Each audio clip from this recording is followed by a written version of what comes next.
आज नक्सलवाद उन्मूलन की चर्चा हो रही है। इस सदन के अंदर आदिवासी रिजर्व सीट से 47 सांसद आते हैं, 47, लेकिन कितने लोगों को अवसर दिया इन लोगों ने?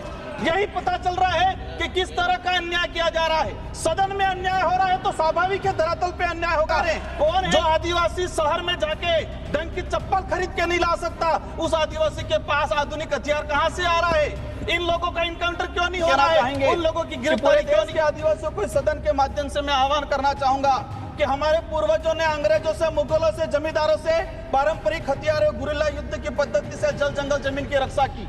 अब हमें इस आजाद भारत में सरकारों की पनाह से पनपने वाले उद्योगपतियों से जल जंगल जमीन की रक्षा कलम और कागज से करनी है, और हम करेंगे ये चीज। 1967 में पश्चिम बंगाल के नक्सलवाड़ी घाव से जमींदारों के आतंक के खिलाफ चले आंदोलन से नक्सलवाद की शुरुआत देश में एक बड़ा विकराल रूप धारण कर दिया है। आज गृह मंत्री अमित शाह जी द्वारा 31 मार्च 2026 को देश में नक्सलवाद मुक्त करने का दावा किया, उसका हम स्वागत करते हैं। माननीय सभापति महोदय, हम बताना चाहेंगे, आज नक्सलवाद उन्मूलन की चर्चा हो रही है। इस सदन के अंदर आदिवासी रिजर्व सीट से 47 सांसद आते हैं, 47। भाजपा की तरफ से कितने आदिवासी सांसदों को बोलने का अवसर मिला है? छत्तीसगढ़, झारखंड, उड़ीसा, आंध्र प्रदेश, तेलंगाना। आज यही दिख रहा है कि किस तरह से उन्मूलन किया जा रहा है। सबसे ज्यादा आदिवासी बाहुल्य क्षेत्र विस्थापित हो रहा है, सबसे ज्यादा आदिवासी प्रताड़ित हो रहा है, लेकिन कितने लोगों को अवसर दिया इन लोगों ने? यही पता चल रहा है कि किस तरह का अन्याय किया जा रहा है। सदन में अन्याय हो रहा है तो स्वाभाविक है धरातल पे अन्याय होगा। कौन है? मैम मेरी पार्टी आदिवासी पार्टी, मैं आदिवासी समुदाय से आता हूं। हम समझते हैं ये पीड़ा क्या है।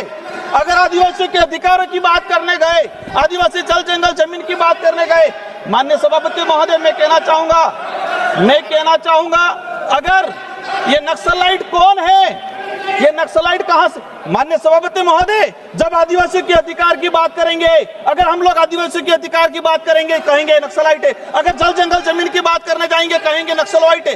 ये एक जो आदिवासी समुदाय अपने हक अधिकार के लिए लड़ाई लड़ता है तो उस पे थप्पा लगा दिया जाता है। माननीय सभापति महोदय, इन लोगों पे हथियार कहां से आ रहे हैं? जो आदिवासी शहर में जाके ढंग की चप्पल खरीद के नहीं ला सकता, उस आदिवासी के पास आधुनिक हथियार कहां से आ रहा है? इन लोगों का इनकाउंटर क्यों नहीं हो रहा है? उन लोगों की गिरफ्तारी क्यों नहीं की जा रही है? माननीय सभापति महोदय, अच्छी बात है, हम चाहते हैं खत्म होना चाहिए, लेकिन यही सलमा जुड़ो चला था 2005 से 2011 तक। 2000 के आसपास आदिवासी मारे गए, नक्सलाइट की तरफ से भी मारे गए, सेना की तरफ से भी मारे गए। लगभग उस समय कई जवान शहीद हुए और 1 लाख आदिवासी समुदाय विस्थापित हुआ उस दौरान। आज चलाया जा रहा है। मैं कहूंगा अभी जो वर्तमान में देश में हालात हैं, देश में हालात क्या हैं? कितने लोगों को जमीनों से विस्थापित किया गया है। आजाद हुआ देश तब से लगा के आज तक 22 लाख आदिवासी विकास के नाम की परियोजना की वजह से उनको विस्थापित किया गया।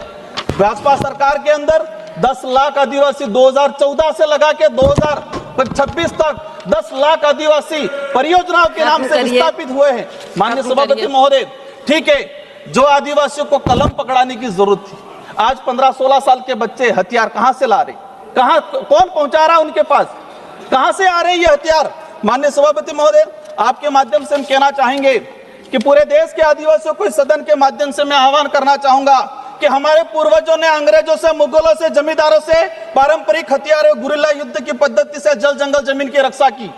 अब हमें इस आजाद भारत में सरकारों की पनाह से पनपने वाले उद्योगपतियों से जल जंगल जमीन की रक्षा कलम और कागज से करनी है, और हम करेंगे ये चीज। आज माननीय सभापति महोदय, गृह मंत्री महोदय बैठे हुए हैं। मैं कहना चाहूंगा कि ये विचार बंदूक के दम पे नहीं, न्याय की दम पे खत्म। जी बिल्कुल खत्म इनके साथ न्याय करना है, इनके साथ न्याय ऑनरेबल मेंबर्स, ऑनरेबल मेंबर्स, आपकी सहमति हो तो इस चर्चा की समाप्ति तक सभा की कार्रवाई बढ़ा दी जाए।